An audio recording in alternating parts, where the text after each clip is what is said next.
윤석열 대통령이 집중호우 피해에 대해 국민께 사과했습니다. 하지만 야당에선 대통령의 재난 대응을 강도 높게 비판하고 있고 여야는 또다시 폭우 책임 공방까지 벌이고 있는데요.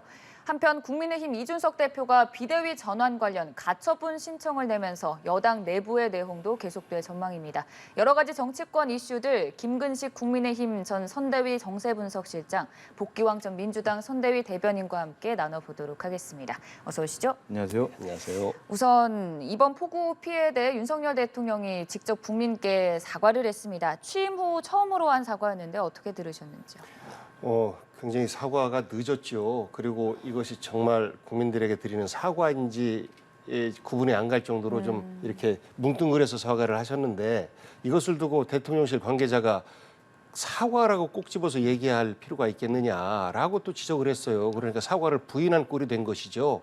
대통령은 사과했는데 그 참모는 사과가 아니다라고 부인을 했다가 또 나중에 가서는 사과 의미가 또 담겨져 있다 이렇게 번복도 하고 하다 보니까 이 사과에 진정성이 있느냐 이런 의미가 좀 담겨져 있는 것 같고 또 하나는 사과를 하시려면 전체적으로 폭우 피해에 대한 국민들을 위로하는 차원의 사과뿐만 아니라 국민들이 얘기하는 대통령과 대통령실에 또 정부에 제대로 된 대응을 하지 못했던 이런 부분에 대해서 담백하게 사과를 드리면 우리 국민들이 또 이해를 하시고 양해를 해주시거든요. 그런데 그런 부분에 대한 내용들은 쏙 빠지고 폭우로 인해서 불편 겪는 국민들께 죄송하다라고 말씀드리니까 이 사과가 과연 사과인가 고개를 갸우뚱하는 것이죠. 바로 그 전날 전전날 박순애 교육부 장관이 물러날 때도 아무런 말씀도 없었고 사실 그런 때도 또 사과하셔야 되는 거거든요. 사과가 국민들에게 사실 고개를 숙인다. 이것이 대통령이 잘못하는 것이다. 잘못을 인정하는 것이다. 이렇게 생각하면 사과를 하기가 어려운데 국민 눈높이에서 국민과 소통한다라고 생각하면 저는 얼마든지 국민들의 걱정거리에 대해서 사과드리고 해야 되는 것들은 대통령의 역할이라고 생각해요. 그것에 대해서 사과가 아니다라고 부인한 대통령실의 관계자 정말 부적절한 말이었다고 생각합니다. 여러모로 아쉬운 점을 짚어주셨습니다. 그렇습니다. 저도 대통령실에서 대통령이 공개적인 자리에서 국민들께 죄송하다라고 이야기를 했음에도 불구하고 대통령실이 굳이 또 백브리핑을 통해서 사과라고 볼 수 없다라고 부인하는 것 자체가 대통령은 이번 휴가 기간 끝나고 돌아와서 복귀하고 그리고 국민의 관점, 국민의 눈높이에서 경청하고 점검하고 살펴보겠다라는 다소 겸허한 저는 자세를 고쳤다고 생각을 합니다.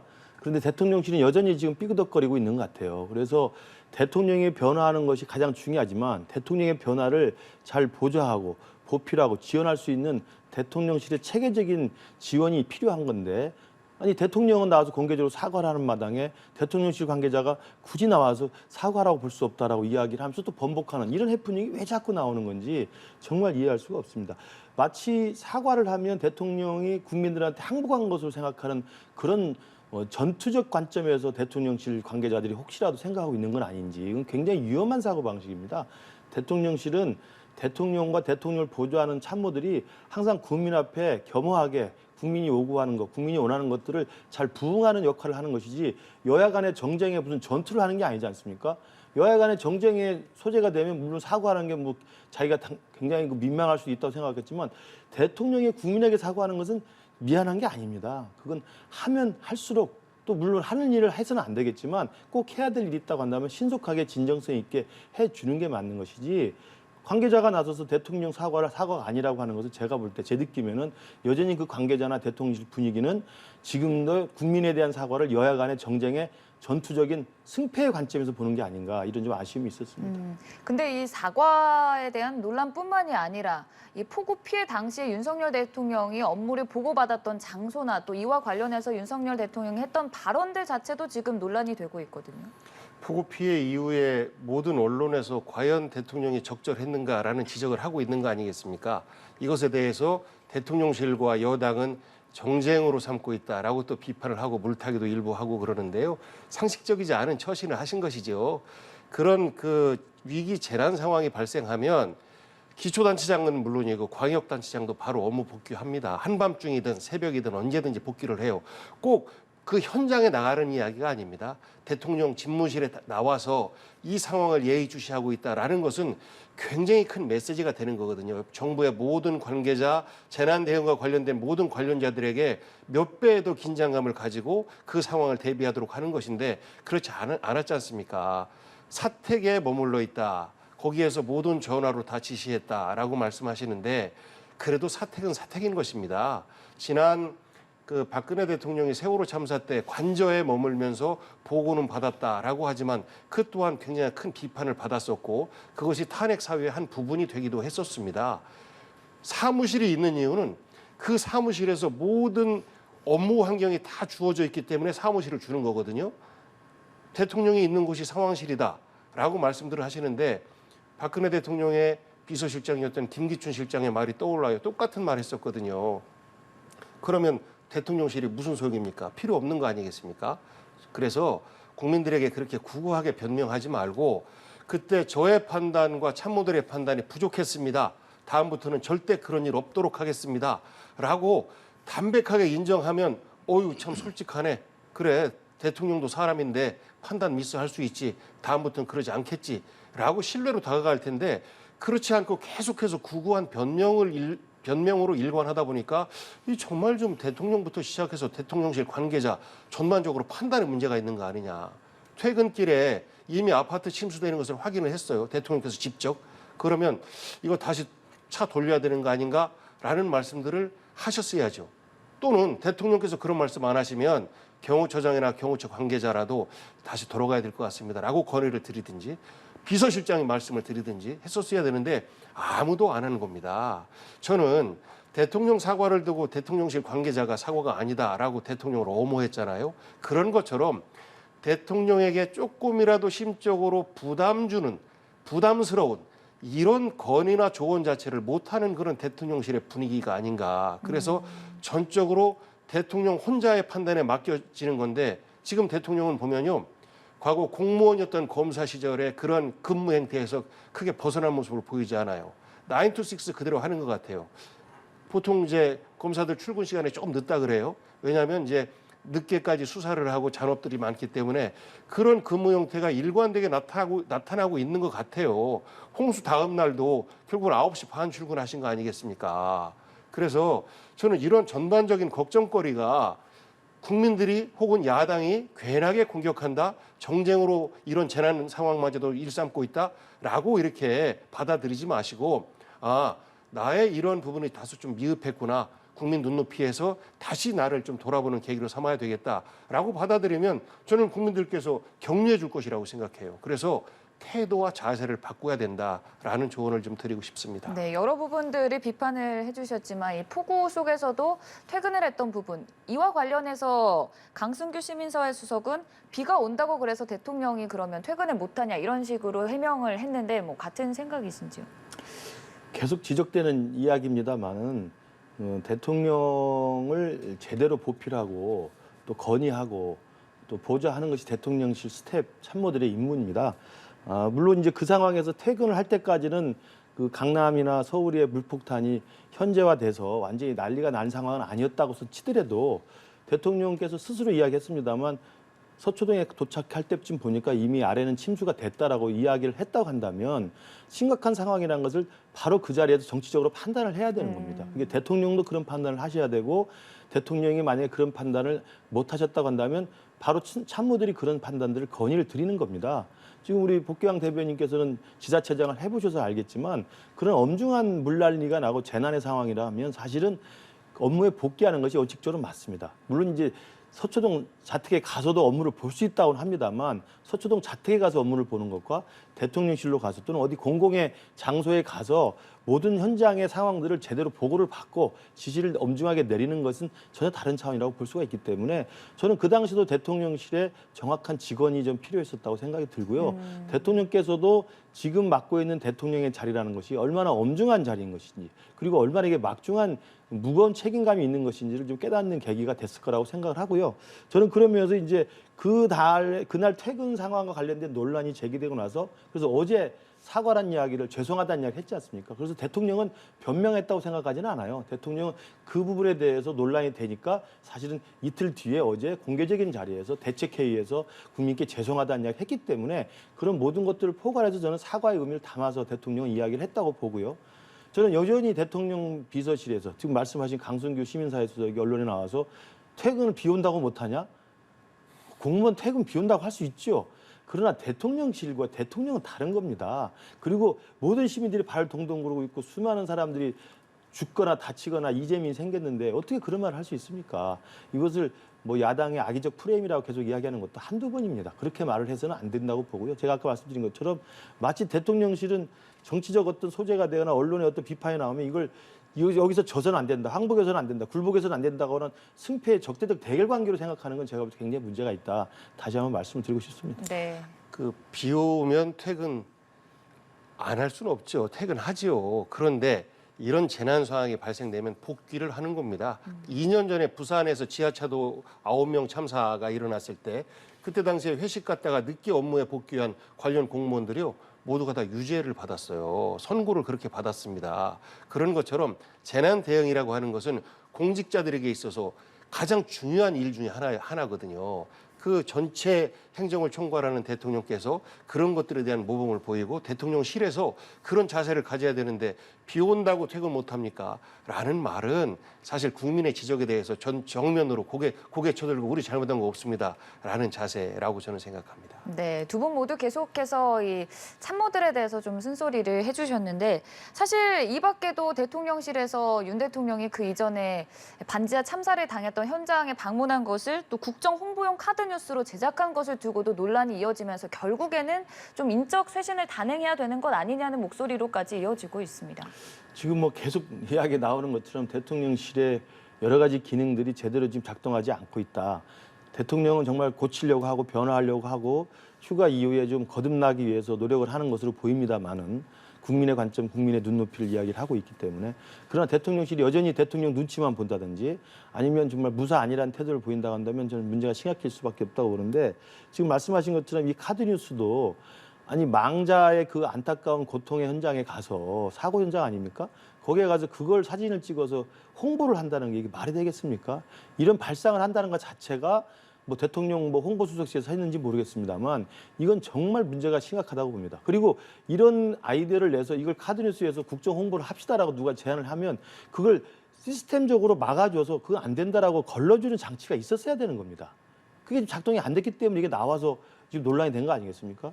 그리고 지금 이제 논란이 되니까 삭제를 했다고 하는데 애초에 이런 것들을 대통령이 정말 이 재난이 생겨서 서울시가 물바다에 돼가지고 많은 사람들이 고통을 받고 심지어는 이 발달장애 가족들은 정말 비참하게 굉장히 안타까운 죽음을 당하신 분들 아닙니까? 그 현장에 대통령이 뒤늦게 가서 사고 현장을 수습하고 그 현장을 둘러본다고 한다면 그것의 진정성을 보여주는 것이지 그걸 사진을 찍어서 국정 홍보를 잘하고 있다고 홍보하는 홍보 카드로 한다는 것은 이게 제가 볼 때 발상 자체가 정말 아니한 것이었다. 그리고 더 중요한 것은 그러한 의견이 대통령께서 걸러지는 시스템이 지금 부재한 게 아니냐 이런 생각까지 듭니다. 네, 참 이 폭우 피해로 인한 파장이 이어지는 모습인데 지금 여야의 책임 공방도 거세지고 있습니다. 관련해서 이번 강남역 인근의 피해가 컸던 것이 박원순 시장 당시에 서울시의회 상당 부분이 관련 예산을 삭감해서다 이런 얘기까지 나오고 있거든요. 그 얘기 가기 전에 조금 네. 전에 아, 이제 네. 대통령실과 또 총리를 비롯해서 모든 분들이 대통령을 보호하기에 너무 급급해요. 그런데 그것은 대통령을 보호하는 게 아니고 오히려 대통령 욕먹이는 겁니다. 한덕수 총리가 어느 방송에 나와서 지금 대통령의 사택은 거의 지하 벙커 수준으로 만들어져 있다. 이런 말씀을 하셨어요.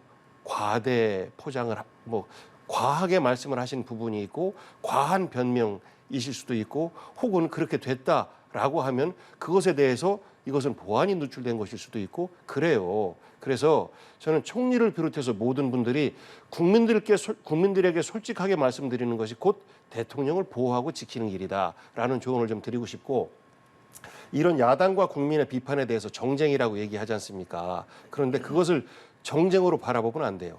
정쟁으로 이끌어가는 그런 예가 지금 말씀하신 이 책임 공방이 어디에 있느냐? 아, 전임 시장이었던 박원순 시장이 안 했어. 라고 이제 국민들의 시선을 바꾸는 시도를 하는 거죠. 그러니까 내 탓 공방을 시작한 겁니다. 그래. 비는 하늘에서 왔고 이것을 막지 못한 것은 책임자가 박원순 시장이었네. 라고 이제 국민들의 관심을 이쪽으로 돌리는 것인데 이것도 정확히 보면 박원순 시장 때에는 이미 그 강남의 물줄기, 서초의 물줄기를 반포천으로 빼는 공사를 시작해 왔고 이것이 아직 완성이 안 된 거예요. 완성이 됐으면 지금보다 좀 피해를 줄였을 수 있을 것이다 라고 예측을 하는데 그게 좀 안 됐어요. 그래서 일을 해왔던 겁니다. 그런데 이것을 전체를 다 과거에 7개 정도의 그런 지하 그런 피해 방제 시설을 하려고 했는데 양천구만 만들고 다른 데는 안 만들었다라고 비판을 하고 있는 것이고 그리고 또 오세훈 시장이 작년도에 비해서 금년도에 수해 방제 예산을 약 800몇억 가량 거의 1,000억 가까이 예산을 삭감을 시켰다라고 하니까 바로 또 오세훈 시장이 그러면 그때 당시에는 다수당이 민주당이었으니까 민주당에서 깎았다라고 또 반격을 해와요. 그러니까 민주당에서는 애초에 삭감된 예산이 왔기 때문에 지하에 있는 하수도 예산을 증액시켜야 된다라고 강력히 주장했음에도 불구하고 기초 광역시의회는 예산 증액 권한은 없거든요. 결국 삭감되고 말았다라고 주장을 하는 거예요. 결국 내탁 공방하는 것이죠.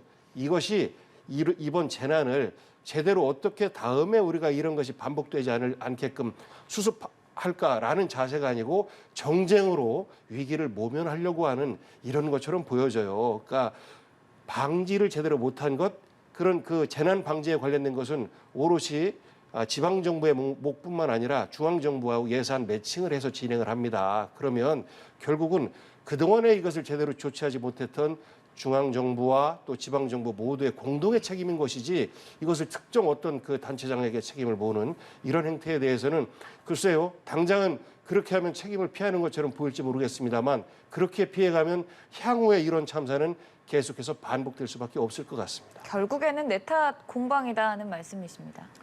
이제 책임 공방이 시작이 되니까 이제 여야 간의 이제 정쟁의 도구로 활용이 되는데요. 저는 이제 윤건영 의원이 이제 당시 문재인 정부의 국정상황실장이었기 때문에 위기관리 시스템에 문제가 있다, 그다음 경호실도 문제가 있다, 뭐 이런 식의 지적을 했는데 저는 이 엄청난 수재가 났고 여기에 대한 정부의 대처에 대해서 지적하는 건 뭐 이해할 수 있습니다만 이걸 기승전 청와대 이전으로 끌고 가는 건 제가 볼 때 과도했다고 봅니다. 이미 청와대 이전이 다 끝나서 대통령실로 용산으로 옮겨와서 지금 시작한 지가 석 달이 넘었는데 이것도 모두 문제가 생기면 이게 청와대를 나와서 그런 것이다라고 이야기를 하면 그건 제가 볼 때 의미 없는 비난을 위한 비난이 될 수밖에 없습니다. 오히려 윤건영 의원이 국정상황실장을 경험해봤기 때문에 그런 것에 대한 그 어떤 경험과 노하우가 있다고 한다면 보탬이 되는 방향으로 그러면 청와대에 있는 위기관리센터와 같은 그런 오래된 노하우가 있는 어떤 시스템을 빨리 구축할 수 있도록 도와준다든지 제언을 해준다든지 용산 대통령실에 그런 것들이 필요하다는 것을 주문하면 되는 것이지 이게 다 청와대를 빠져나와서 된 것이다라고 적극적 비난하고 가는 건 제가 볼 때 과도하다는 생각이 들고요. 이제 그럼에도 불구하고 저는 이 부분에 대해서는 박원순 시장이 2011년에 보궐선거로 시장이 됐기 때문에 잘 아시지만 서울시가 비슷한 곳에 불난리가 2011년에 났지 않았습니까? 그때 우면산 산사태도 있었고 강남역 대치동 사거리가 다 그때 물에 잠겼습니다. 똑같은 지역에 똑같은 비슷한 물난리가 났는데 그때 오세훈 시장이 물난리를 겪고 나서 욕도 많이 먹었어요. 포세이던 오세훈이라고 그때 뭐 카드뉴스에 엄청나게 회자되고 그러지 않습니까? 그러니까 그때 오세훈 당시 시장 때는 7개의 중요한 침수 지역에 대해서 지하에 물을 뺄 수 있는 빗물을 뺄 수 있는 대용량의 터널을 만들겠다는 사업 예산을 발표하고 예산 배정을 생각을 했었습니다. 근데 이제 시장을 그만두게 됐잖아요. 그만두고 나가면서 박원순 시장이 들어오면서 잘 아시다시피 박원순 시장은 대규모 토목 건설 반대, 그다음에 복지 확대 이런 식의 약간의 이제 진보적인 아젠다로 시 예산을 바꾸면서 말씀하신 것처럼 7개 중에서 신월동 하나만 건설이 그대로 추진되고 나머지는 다 없어진 거예요. 이제 그렇게 됐기 때문에 이번에 대치동 사거리와 강남 사거리 일부분의 서초동에 대한 물난리가 비슷하다는 이야기가 언론에서 나오고 있는 것이고 그러니까 무슨 뭐 오세훈 시장이나 이쪽에서 이게 박원 시장 탓이라고 하기보다는 제일 중요한 것은 앞으로 이와 같은 똑같은 난리가 반복되지 않도록 지금이라부터 대책을 세워서 현명한 방법이 무엇인지 생각해 봐야 되고 그에 대해서라면 오세훈 시장이 제안했던 그 제안, 그 사업, 그다음에 박원 시장의 어떤 사업 이런 것들 다 계승해서 돌이켜볼 건 돌이보면서 정말 서울시가 다시는 이런 물난리가 나지 않도록 하는 것들을 머리를 맞대고 여야가 지혜를 좀 합해야 된다고 생각합니다.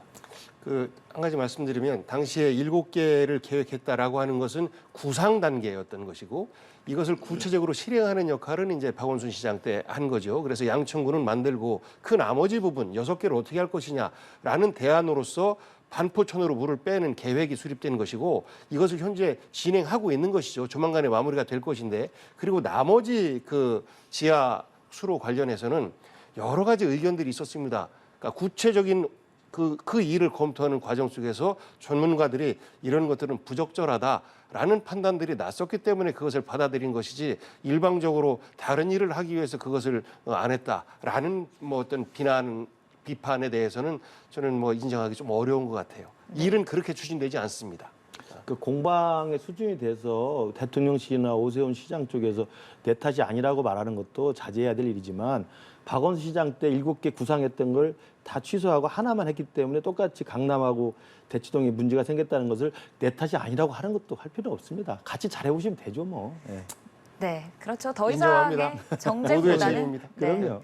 조속히 또 수해로 인한 피해 복구 작업이 빠르게 진행됐으면 좋겠고요. 또 당 내부 상황도 짚어보겠습니다. 국민의힘 지금 비대위 출범을 거의 코앞에 앞두고 있고 이번 주 중에 본격적으로 출범이 될 예정인데 이준석 대표가 결국에는 법원에 가처분 신청을 냈습니다. 효력 정지. 그 배경에 대해서 어떻게 보시는지요? 이준석 대표가 가처분 신청 낸다고 계속 의사표명을 했고요. 네.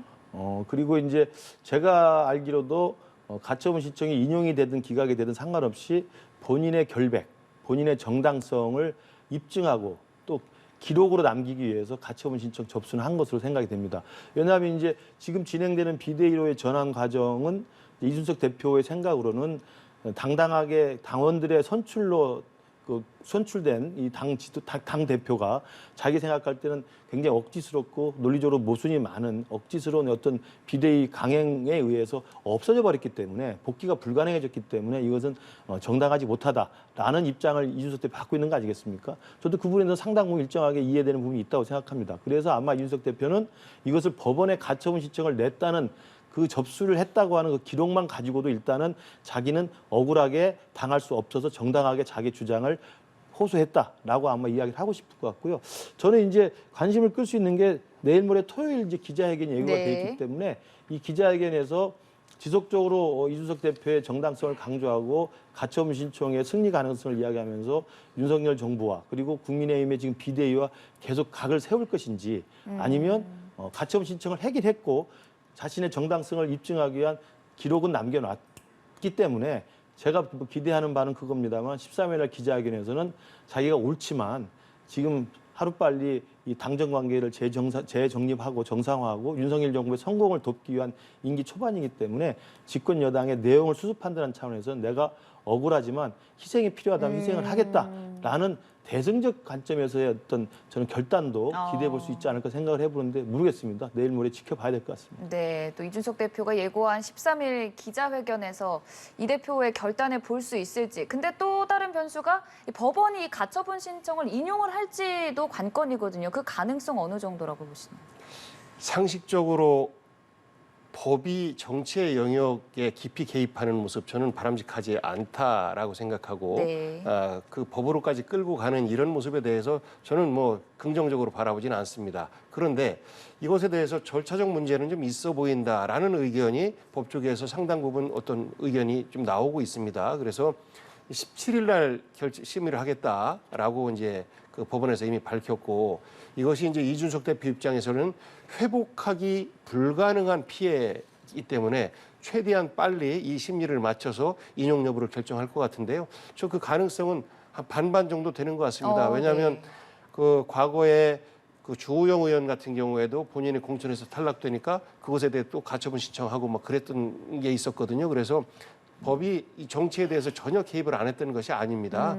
그리고 이번에는 당 대표의 이름으로 또 여러 당원들의 이름으로 또 가처분 신청을 한다라고 하니까 그 결과에 대해서는 뭐 쉽게 예단하기는 좀 어려울 것 같은데 그럼에도 불구하고 정치권에 있는 저희들 입장에서는 굉장히 좀 참담한 마음인 것 같아요. 정치가 이렇게 가서는 안 되는 것 아닌가. 그리고 지난번에도 한번 저희가 말씀드렸습니다만 타협의 미학이 숨겨져 있는 곳이 바로 이 정치권인데 지금 현재 보면 윤핵관 중심으로 국민의힘을 끌고 가려고 하는 지나치게 노골적인 시도들 그러면서 박민영 그 대변인을 청와대로 그것도 5급 행정관으로 이렇게 데리고 가면서 이준석 대표를 고립시키는 듯한 이런 모습을 연출하는 것들 이런 것들에 대해서 한편으로는 궁지에 몰린 이준석 대표 입장에서 본인이 쓸 수 있는 카드는 다 쓰고 있는 것 아닌가 이렇게 생각을 해요.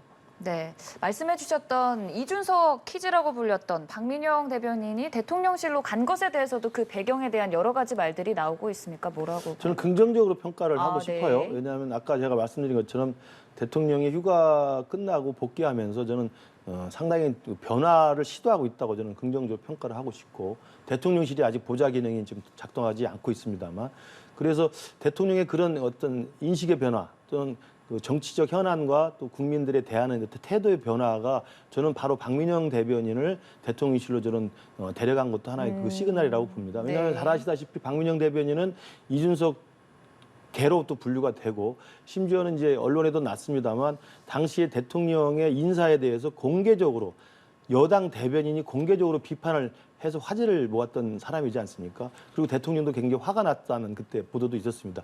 그런 저간의 사정을 감안해 본다면 그 집권여당 대변인이 대통령 인사권에 대해서 공개 비판한 것에 대해서 대통령이 불편했었는데 오히려 그걸 다 없던 일로 하고 오히려 대통령실로 불러서 직원을 할 수 있도록 쓴소리를 할 수 있도록 청년 대변인으로 임명을 한다는 것은 제가 볼 때 이제는 쓴소리를 내부 총질로 간주하지 않고 쓴소리를 있는 그대로 국민의 목소리로 반영해서 듣는 것으로 입장을 바꿨다는 저는 긍정적인 해석으로 보고요. 문제는 이제 박민영 대변인에 대해서 이준석 대표를 지지하는 일부 팬덤들 중에서 이게 배신자라는 낙인을 찍는 게 저는 더 큰 문제라고 생각합니다. 이게 정치라는 게 워낙 계속 갈등과 이 분열이 심화되면서 지지하는 분들이 너무 강경파의 어떤 팬덤들이 과잉 대표되면서 이재명 대표를 지지하는 이른바 개딸이라고 하는 이런 분들도 이야기를 많이 하고 있습니다만 이준석 대표를 지지하는 젊은 청년들이 많이 있겠죠. 그러나 그분들이 박민영 대변인이 왜 이준석을 버리고 윤석열 품에 들어가느냐 이런 식의 배신자 프레임을 가지고 가는 것은 제가 볼 때 정말 한국 정치를 더욱 힘들게 하는 강성 팬덤 정치의 폐해라고 생각합니다. 네, 뭐 하실 말씀. 박민영 대변인이 당 대변인으로 있을 때는 정치인 아닙니까? 자유인이고 그렇기 때문에 이준석 대표가 젊으면 뭐 몸이 자유로워야 행복할 수 있다라고 하는 것은 자기가 하고 싶은 말을 다 할 수 있다라는 것인데 청와대의 5급 행정관으로 가는 거잖아요. 공무원이 되는 겁니다. 그리고 거기에서의 대변인이라고 하는 것은 본인의 정치적인 목소리를 내는 자리가 아니고 국정에 대해서 대통령실의 업무에 대해서 대변을 하는 자리이기 때문에 본인의 목소리를 내기는 굉장히 어렵다라는 말씀하고 또 하나는 5급 행정관이면요. 실제 실무 단위의 최고 하위 직급입니다. 그 나머지 그 아래 직급은 행정요원이라 그래서 보조를 하는 보조요원들인 것이고 실제 이 일은 5급부터 시작해서 1급 비서관까지가 실무적으로 다 일을 하는 자리인데 5급 행정관급으로 가서 사실 소통할 수 있는 최고 높은 사람 정도 한 비서관 정도 될 거예요. 대변인이랑 소통을 하겠죠.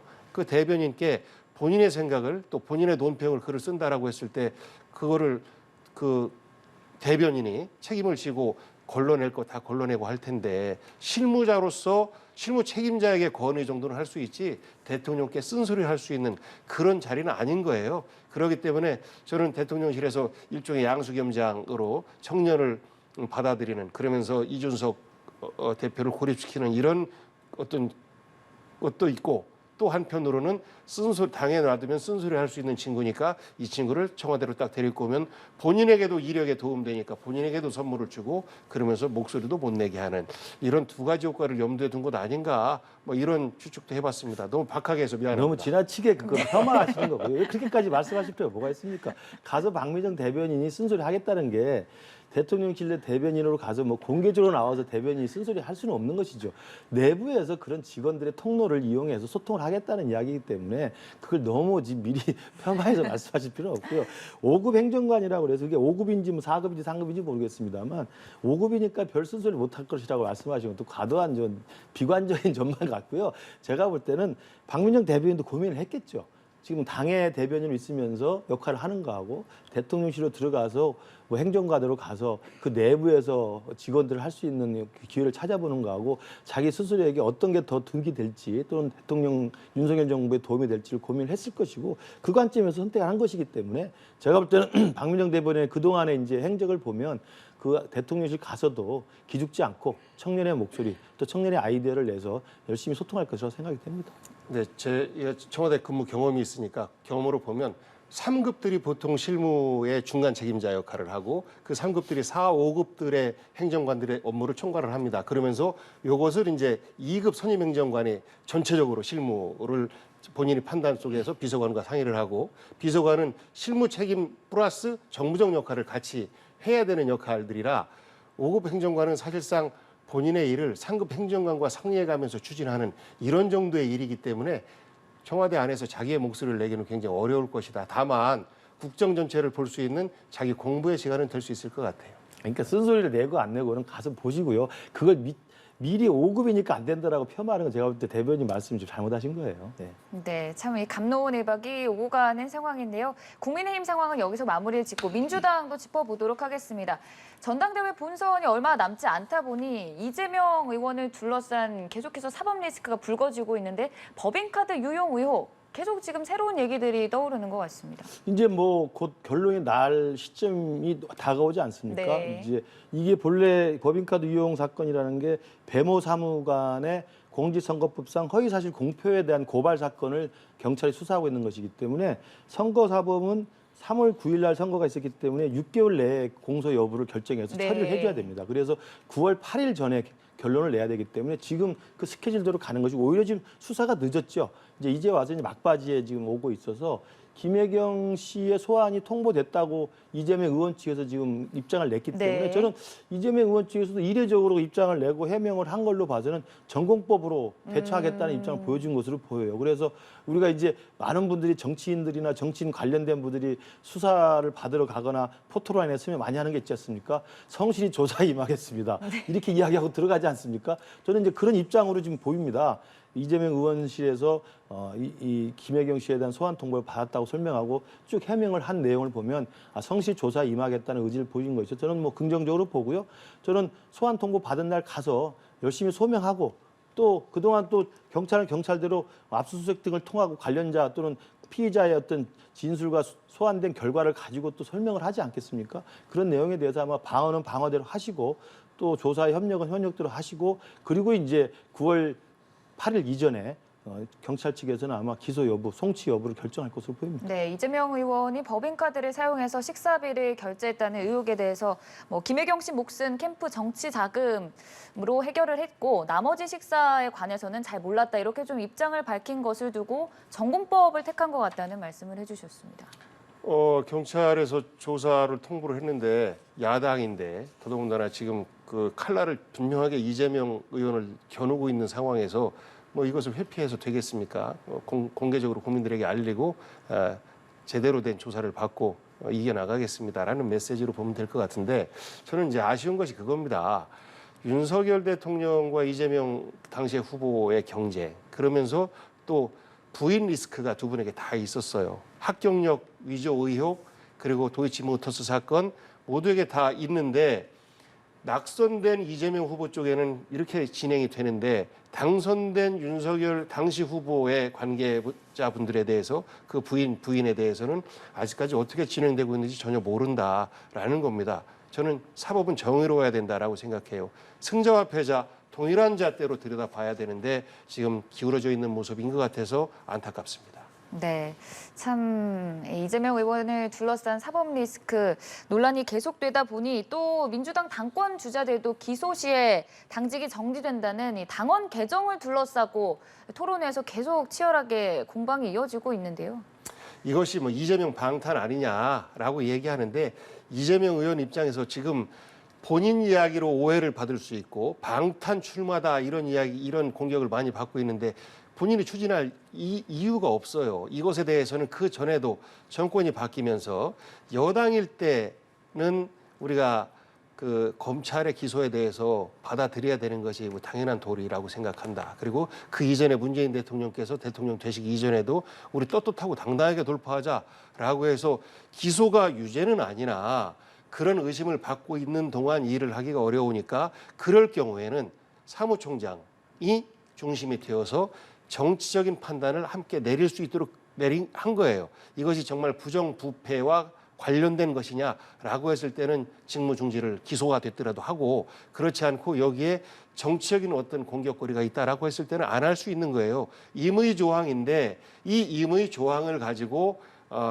야당인 우리를 공격할 수 있는 그런 여지가 있다라는 어떤 어찌 보면 과할 수 있는 우려가 평당원들을 통해서 이렇게 이슈화가 된 것인데 저는 민주당에 소속된 한 사람으로서 이것이 현재 이 시점에서 이슈가 되고 있는 것이 민주당에도 또 이재명 후보에게도 전혀 도움이 되고 있는데 도움이 안 되는 부분인데 이것을 가지고 후보에 출마한 쪽에서 계속해서 물고 늘어지는 이런 모습은 과연 바람직해 보일까? 라는 그런 의구심과 걱정을 좀 갖고 있습니다. 네. 저도 이재명 후보 마찬가지 똑같은 의견인데요. 지금 말씀하신 것처럼 그 당헌 80조에는 1항, 2항, 3항이 있어서 다 안전장치를 만들어 놨어요. 그러니까 기소가 된다고 해서 무조건 다 직무정지하는 게 아니고 윤리심판원에서 조사할 수 있도록 되어 있고요. 정치 탄압이 확실하면 사실 이의를 제기해서 한 달 동안 조사를 또 할 수 있게 되어 있기 때문에 이 부분이 전혀 이 야당 탄압에 무방비 상태로 있는 조항이 아니라는 말씀을 먼저 드리고 이재명 후보가 스스로 지금 토론에 나와서 자기 방탄용이 아니라고 자신 있게 말씀하시면 오히려 그렇게 해서 박영준 후보랑 마녀사장 하지 말라고 싸울 게 아니라 그리고 이재명 후보가 분명히 공개적인 토론에서 그렇게 하지 않았습니까? 이게 야당 침탈 루트가 될 수 있다라고 이야기했어요. 그러니까 이재명 후보 인식은 그 조항에 굉장히 악랄한 조항이라고 생각하는 거죠. 여당의 야당 침탈 루트다. 저는 그 말 듣고 깜짝 놀랐습니다. 과거에 운동권이 쓰는 용어들인데 지금 그 내부에 안전장치가 있음에도 불구하고 그렇게 생각하기 때문에 이재명 후보는 그걸 고치는데 찬성하는 쪽이 돼버린 겁니다. 오히려 이재명 후보가 국민들한테 더 지지세를 넓히고 외연을 확장하려면 그런 것들을 개딸들이 나서서 막 청원을 해도 그거 괜찮은 겁니다. 그리고 저는 걱정 없으니까 걱정하지 마세요. 그런 거 청원하지 마세요. 괜히 그 분란 일으켜서 저한테 굉장히 안 좋습니다라고 정리를 해주는 게 낫지 같이 동조하면서 이게 여당이 야당을 죽이기 위한 침탈 루트라고 이야기하는 게 저는 이재명 후보가 정말 아니냐는 인식이라고 생각합니다. 네. 일부분에 대한 우려에 대해서 표현한 거예요. 전체에 대한 인식이 아니고. 그렇게 하면 알겠습니다. 보십시오. 네, 여기까지 마무리하도록 하고요. 김근식 정세분석실장 그리고 복귀한 전 대변인과 함께했습니다. 고맙습니다.